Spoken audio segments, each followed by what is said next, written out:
Allez, bonjour à tous. Donc aujourd'hui, nous sommes toujours dans le Bourbonnais. Nous sommes dans la région du Val de Sioule. Nous sommes dans le petit village de Charroux. Et à Charroux, on va découvrir des petites choses magnifiques. C'est parti pour une visite de Charroux.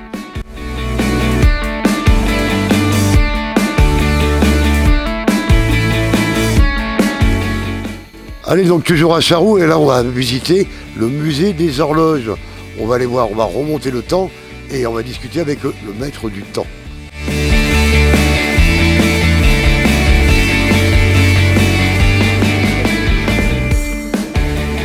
Pourquoi toutes ces horloges à Charroux? Eh ben parce que je suis intéressé par l'horlogerie d'édifice, et voilà, c'est tout. Vous êtes vous-même horloger là? Non, pas du tout. Ah non, mais j'étais fonctionnaire, alors ça me laissait du temps. Ça sera bien dit ça. Donc c'est une passion. Ça. C'est une passion, oui. L'horloge à poids, celle qui marche avec des poids, est française. Mais ça vous a demandé combien de temps 40 ans. C'est 40 ans de passion. Et voilà, 40 ans de passion.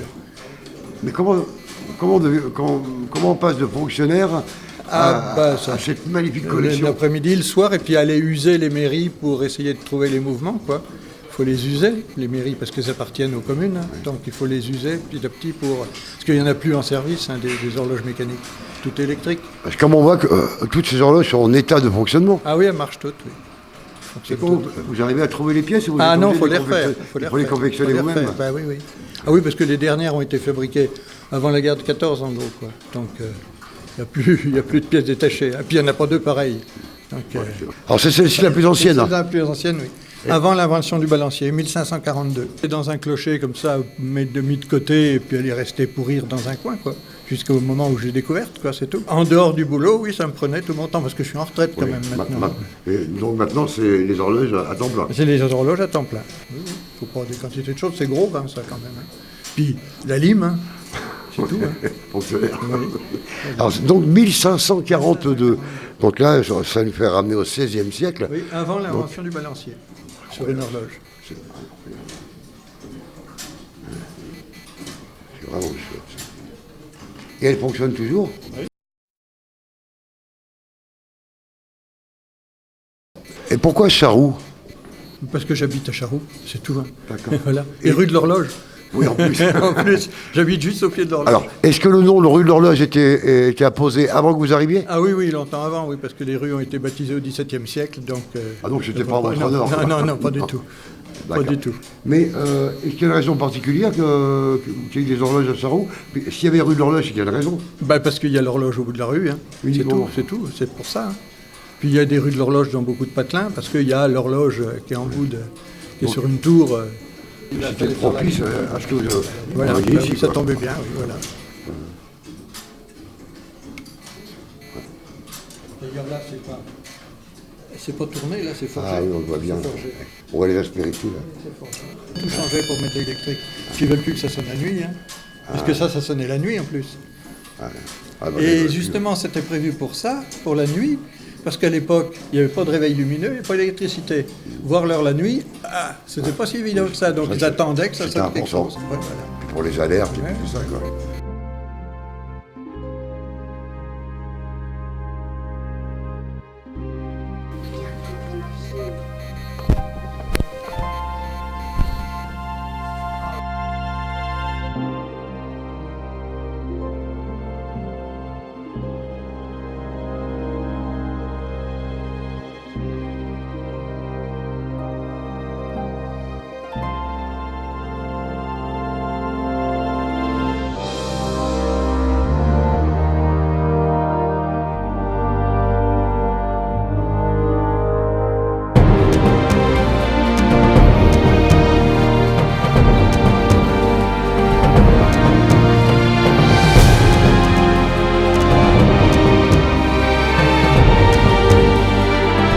Continue la visite de ce charmant village qui a été classé l'un des plus beaux villages de France. Et là, je me trouve devant le musée de la ville de Charroux. Et on va aller rencontrer Viviane qui va nous dire tout sur le musée. Alors, l'association du musée a été créée en 1982. Alors, c'est un petit peu lointain pour moi parce que j'étais pas à Charroux à ce moment-là. Mais enfin, c'est un couple franco-allemand qui a en fait créé ce musée après l'initiative du maire de l'époque, qui s'appelait Monsieur Jean d'Aubanet, et qui a racheté ce bâtiment qui était pratiquement en ruine. Et après, ils ont fait appel à tous les habitants de la commune, aux gens de Charroux, et tous les objets du coup, qui sont dans le musée, ce sont les habitants qui les ont portés.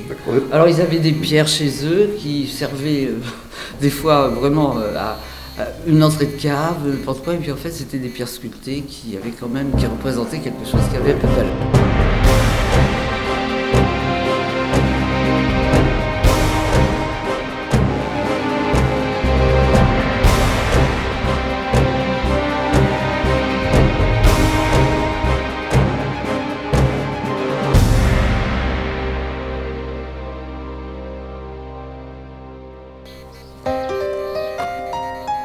Allez, donc on va découvrir les spécialités culinaires de la ville de Charroux, et pour ça on va rencontrer Gaëtan qui va nous donner un petit peu tous les petits secrets que l'on peut découvrir à Charroux. Bonjour Gaëtan. Bonjour. Ça va bien? Enchanté. Alors quelles sont les spécialités de la ville de Charroux? Qu'est-ce qu'on peut trouver dans votre restaurant médiéval?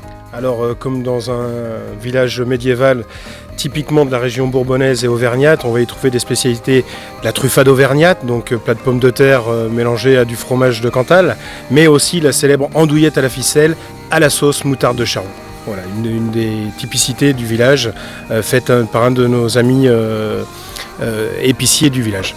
Bon, là, Alors, tous les produits qui sont dans les bocaux, je fabrique tout seul dans mon petit laboratoire et avec des produits issus de la région Auvergne. Tous les canards sont nés, gavés et abattus en Auvergne. On ne fait pas que ces produits-là, on fait aussi le miel d'Auvergne, la lentille verte du Puy, on fait les charcuteries d'Auvergne et on fait quelques vins pour agrémenter notre boutique et pour que les gens puissent repartir avec un panier garni. Avec un panier garni, Un tout panier simplement. du terroir. Voilà, et puis du terroir. Le Saint Pourçain, le Puy Réal, qui est l'un des meilleurs vins de Saint Pourçain. Je l'ai en blanc et en rouge. Et autrement, comme nous avions un restaurant juste à côté, que nous avons vendu il y a 1 mois et demi, eh bien, tous les vins qui me restaient à la cave, on les a mis en vente pour en faire profiter les clients. La visite de Charroux arrive à son terme. Nous venons de finir en beauté avec la maison Thierry Paris, donc, qui a un prix national pour la fabrication du foie gras. Et si vous cherchez des produits d'Auvergne, des produits de la région, des produits du terroir, une adresse, maison Thierry Paris. Allez, salut, nous on repart pour une autre ville et un autre village et d'autres aventures. Salut!